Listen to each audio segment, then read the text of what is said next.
안녕하세요. 반갑습니다. 8월 2주차 32회 투자일기 시작하겠습니다. 이번 영상은 좀 급하게 만들어서 이래저래 누락된 내용이 있는데 감안하고 봐주시면 감사하겠습니다. 지금 화면은 제가 7월 말에 올렸던 영상에 있던 슬라이드 자료인데요. 이때 시장이 공포에 빠졌다 뭐다 말씀드렸지만 8월이 시작되자마자 이것은 서막이었을 뿐이라는 사실을 모두가 깨닫게 되죠. 8월 9일 어제 미국장 마감 후의 피어 앤 그리드 인덱스입니다. 월요일에 미친 듯이 떨어진 것이 주말로 가면서 조금 회복을 했는데도 아직도 극단적 공포 수준입니다. 시장의 민감도를 판단하는 또 다른 지수인 뉴욕 주식시장 변동성 지수 VIX 자료입니다. 올 상반기 내내 20 이하를 유지하던 것이 7월부터 슬금슬금 올라오더니 8월 5일 최고점을 찍었습니다. 이후 빠르게 내려오긴 했지만 여전히 상반기 평균에 비하면 상당히 높은 수준입니다. 이렇게 변동성과 시장 공포가 컸던 만큼 8월 시작부터 이번 주까지 국장, 미장 가릴 것 없이 상황이 너무 안 좋아서 주식 계좌 잔고가 씁쓸하신 분들이 상당하실 것으로 생각됩니다. 저 또한 그랬는데요. 그나마 월요일 화요일에 직장에서 동료분들의 잔고 녹은 얘기를 들어보니 나만 녹은 게 아니라서 크게 억울하진 않았습니다. 다만 이게 침체로 갈 것인지 일시적인 공포인지 또 언제쯤 이 변동성의 지옥에서 빠져나올 수 있을지 아직 명확한 답을 내릴 수 없는 시점이라서 더 힘든 시기라고 생각합니다. 특히 매일매일 주식 거래를 하는 전업 트레이더 또는 단타 치는 사람들이나 현금이 많아 유연하게 대처할 수 있는 분들이 아니라 저처럼 월급날 또는 돈 좀 생긴 날 한번 사놓고 쭉 가는 적립식 투자자 입장에서는 그저 잔고가 녹는 것을 바라볼 수밖에 없는 상황이기 때문에 더더욱 그랬습니다. 하지만 공포에 젖은 시장을 보고 충격받은 금융 전문가들이 연준을 압박하면서 9월에 금리 인하가 거의 확실시되고 있고 침체가 아니라는 여러 지표들과 뉴스들이 나오면서 침체에 대한 공포도 오래가지는 않을 것이라고 개인적으로 생각하고 있습니다. 이렇게 잔고가 녹을 때는 역시 배당만한 것이 없는 것 같습니다. 잔고가 녹을 때도 현금 흐름을 만들어주고 가진 총알이 적어 추매가 어려울 때도 추매를 할 수 있게 해주니까요. 가진 종목이 많다 보니 배당금을 많이도 받았는데 토스에서 이렇게 정리해서 볼 수 있길래 토스 캡처 화면을 가져왔습니다. 이번 달은 9일까지 총 22만 3,910원의 배당금을 받았습니다. 거의 100달러를 받은 QDT가 눈에 띄는데요. 저건 키움증권의 B2 계좌를 포함한 금액이라 제외하고 보면 8월에는 약 9만 8천원의 배당금을 받았습니다. 7월에 받은 배당금이 5만 3천원 정도였던 것을 생각해보면 벌써 2배 가까이 받았네요. 이번 달 말쯤 되면 12에서 13만원 정도 받을 것으로 예상됩니다. 제 배당금의 1등 공신 QDT는 8월 첫 주에 1.3%, 8월 둘째 주인 이번 주에 1.2%라는 분배율을 보여주었는데요. 평소에도 준수한 수준의 수익률을 보여주었는데 아무래도 변동성이 클 때 비교적 유리한 커버드콜 ETF다 보니 평소보다도 더 수익이 잘 나와준 것 같습니다.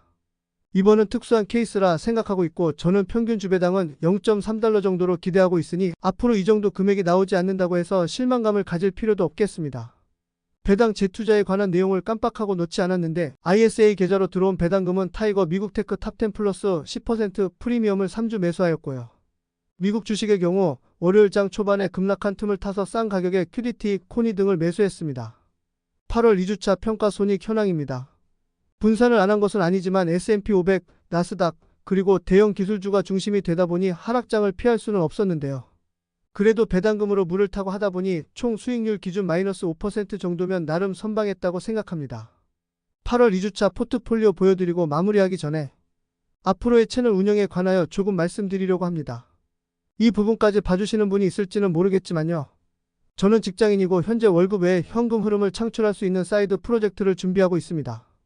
투자에 집중을 해서 돈을 불리는 것도 좋지만 제가 비투를 해보니 시드머니 자체의 크기도 중요하다는 것을 절실히 깨달았고 작게라도 저만의 사업을 해보고 싶다는 꿈이 항상 있었기 때문에 열심히 준비를 하고 있고요.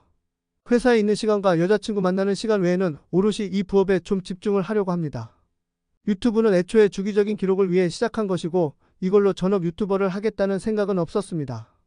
투자 전문가도 아니고 재밌게 말하는 사람도 아니고 얼굴도 안 까고 그냥 주식 계좌 캡처해서 올리는 일반인인 제가 유튜브를 그 정도까지 키울 수 있지도 않을 뿐더러 언젠가는 그럴 수 있다 해도 그때까지 투자하는 시간이나 비용을 생각하면 가성비 나오는 장사가 아니라 생각하고요. 아무튼 사이드 프로젝트를 하다 보니 아무리 짧으면 반나절, 길어도 하루 안에 휘리릭 작업해서 올릴 수 있는 영상이지만 유튜브를 올리는 주기가 조금 부담이 된다고 느꼈는데 내 투자금의 성장을 기록하는 용도의 채널이 역으로 쭉 되어서는 안 된다고 생각이 들었습니다. 또 유튜브를 한 달 동안 해보니까 제가 생각보다 관심받는 일에 별 관심도 없고 피곤하다는 생각도 들었습니다. 유튜버가 적성은 아니라는 것을 확실히 알았습니다. 최근 하락장을 정통으로 맞고 있어서인지 유튜브 때문에 주식창을 더 자주 들여다보게 되는 것도 스트레스를 좀 받기도 했고요. 하지만 비투익이라거나 현재의 적립식 투자법의 가치는 장기적으로 봐야 빛을 보는 것들이라서 그런 것에 대한 업데이트는 잊지 않고 가끔 찾아뵙겠습니다. 어쨌든 투자의 기록이라는 목적은 달성해야 하니까요. 업로드 주기는 짧으면 한 달, 길면 분기에 한 번으로 보고 있는데 부업이 어떻게 되냐에 따라서도 달라질 듯 합니다. 이 새끼 돈 녹아서 튄 거 아니냐는 생각이 들 때쯤 한 번씩 찾아뵙겠습니다.